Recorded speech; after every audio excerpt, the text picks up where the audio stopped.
রাজনৈতিক শক্তি প্রদর্শন করতে বিনা সুদে ঋণের ফাঁদ পাতেন মোস্তফা আমিন।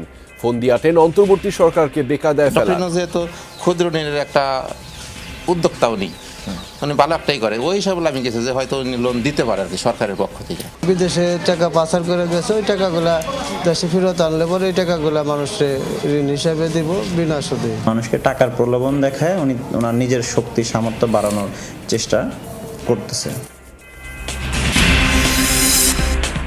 টঙ্গীর তুরাগ তীরে চলছে মাওলানা জুবায়ের অনুসারীদের জোর ইস্তেমা।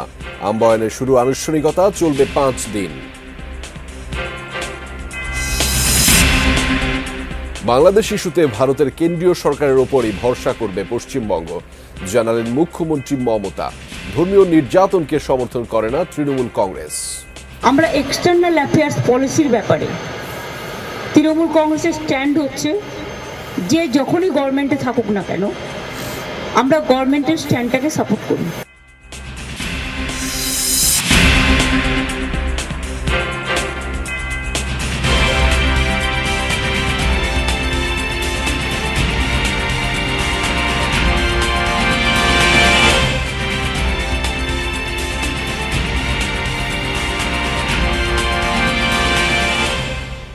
দর্শক, আমন্ত্রণ যমুনা নিউজে আপনাদের সঙ্গে আছি আমি আহমেদ রেজা।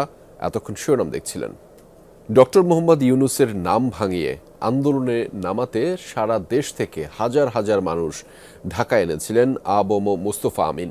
এর আগে ফরওয়ার্ড পার্টি করতেন তিনি। পরে অহিংস গণঅভ্যুত্থান বাংলাদেশ নামে অসহায় মানুষদের রাজধানীতে এনে একটি রাজনৈতিক শক্তির জানান দিতে চেয়েছিলেন তিনি। এই জন্য 9 সদস্যের কমিটিও করেন, যাদের ছিল অন্তর্বর্তী সরকারকে বেকায়দায় ফেলার ফন্দি।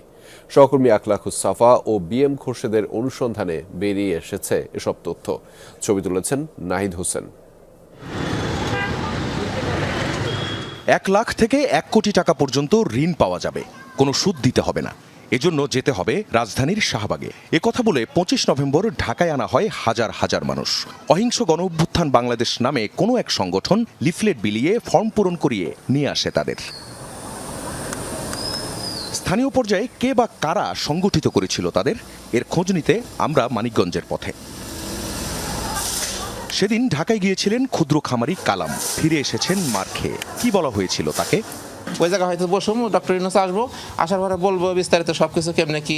ডক্টর ইউনূস যেহেতু ক্ষুদ্র ঋণের একটা উদ্যোক্তাও নেই, মানে ভালো একটাই করে ওই হিসাবে আমি গেছি যে হয়তো লোন দিতে পারে আর কি সরকারের পক্ষ থেকে। একই গ্রামে এমন আরেক দোকানিকেও নেওয়া হয় একই কথা বলে। ডক্টর ইউনূসের এইগুলা প্রতিষ্ঠান, এগুলো শুনে বিশ্বাস হয়ে গেছে। কে তাদের সংগঠিত করেছিলেন? সবচেয়ে বেশি এসেছে দবির উদ্দিনের নাম। 2 মাস ধরে ওই গুজব চাউর করেছিলেন তিনি। বিশ্বাসের কারণ, তার একটি স্কুল আছে। এই স্কুলে অর্গানাইজ করা হয়েছিল, তাই না? এখান থেকে 4টা বাসে করে রওনা দিয়েছিল 25 তারিখ সকালে। ভবনটার মালিক তো সে, এই রইল বিষয়।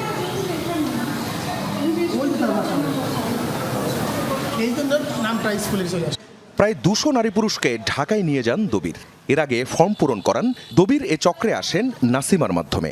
সে বীমাকর্মী, গ্রামের দরিদ্র নারীদের সাথে সখ্যতা তার। তাছাড়া এনজিও পরিচয়ের কারণে অনেকেই ডক্টর ইউনূসের নামে ছড়ানো গুজব বিশ্বাসও করে ফেলেন।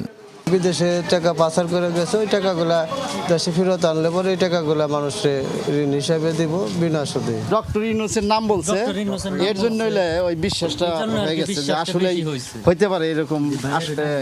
এনজিও আছে একটা, যাচাই করার কোনো সুযোগ পাই নাই। ওনার সাথে কথা হয়েছে, বলছে 25 তারিখে আমার ঢাকা যেতে হবে। সিংগাইর উপজেলা থেকে ঢাকার উদ্দেশ্যে যায় আরও 4টি বাস। সেখানে তাদের সংগঠিত করে জোহরা বেগম, সাইফুল ইসলাম, দেলোয়ার হোসেন নামে 3 জন। সেখানেও গল্পটা ছড়ান একই রকম। ঢাকার বাইরে বিভিন্ন জেলা থেকে এভাবেই হাজার হাজার মানুষ জড়ো করতে চেয়েছিলেন মোস্তফা আমিন। প্রশ্ন হচ্ছে, কে এই ব্যক্তি? 2022-এর নভেম্বর পর্যন্ত তাকে পাওয়া যায় ফরওয়ার্ড পার্টির ব্যানারে। আহ্বায়ক ছিলেন তিনি। রাজনৈতিক কোনো শক্তি হতে পারেনি সে পার্টি। মাঝের সময়টায় কোনো খোঁজ ছিল না। 5 আগস্টের পর ধানমন্ডিতে অফিস নেন বেনামে। তখন থেকেই শুরু ঋণের নামে আন্দোলনের ফাঁদ। গ্রামের মানুষ তো দেখি বোঝা যায় ওনারা কেমন আসে। তো জিজ্ঞেস করি, আন্টি আপনি কেন আসছেন বা ঋণ কি পাইছেন কিনা? তো আমি এমন কাউকে পাইনি যে সে ঋণ পাইছে। 25 নভেম্বরকে সামনে রেখে 9 সদস্যের কমিটি করা হয়েছিল। আহ্বায়ক মোস্তফা আমিন, সদস্য সচিব আবুল বাশার ছাড়া বাকি সবাই